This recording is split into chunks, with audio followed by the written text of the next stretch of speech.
来乡亲继续来看是这个中营海运有一个外号航海王，过年前才来发45个月年底奖金，即摆讲要搁发奖金咯，这是年中的奖金超过19亿，算咧，每一个员工通安领到12到13个月。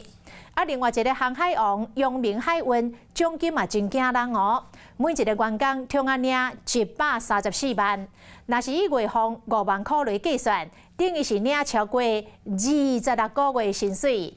也毋过分析师讲，恐惊就到这为止咯。讲进前海运业是因为疫情，货柜的需求增加，所以赚真侪钱。但是即摆解封咯，需求降低，再加上通货膨胀，所以恐惊未来一年无法度像进前遐好康哦。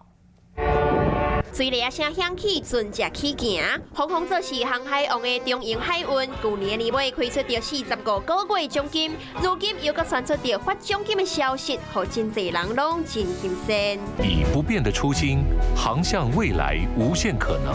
什么拢有可能？中营航空利润创新高，去年合并税了后，干那利润就超过3342亿，员工的薪水大概是19亿。那是以3100个员工平均一个月薪水5万块来算，年终的奖金一个人会当领到12到13个月，等于是去年领60个月，加上今年的50个月，2年加起来差不多会当领到110个月。哎，因为讲是做2档，赚9档，很羡慕。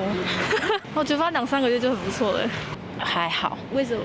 因为已经很常听到，还是会啦，还是会羡慕。那是中营，另外一边阳明海运的奖金嘛是真惊人。去年合并税了后，利润超过1800亿，员工的薪水发放大概是23亿。以1739名员工平均一个月领5万来算，年终的奖金一个人会当领26到27个月，大概是134万。8万的奖金是因为疫情的影响，严过疫情了后，搁要创下高峰，恐惊是真困难。就是2023年肯定会表现不如2022年最主要的一个原因就是说这个主要经济体的通膨依然是非常严峻那相关的这个基准利率呢，达到一定的这个高度这个水平基本上就是会对需求有一些抑制。航海王是不是会当继续来领航？未来利润是不是会当超过去年？也阁有是免怎来面对未来的趋势？恐惊拢是航运业上大考验。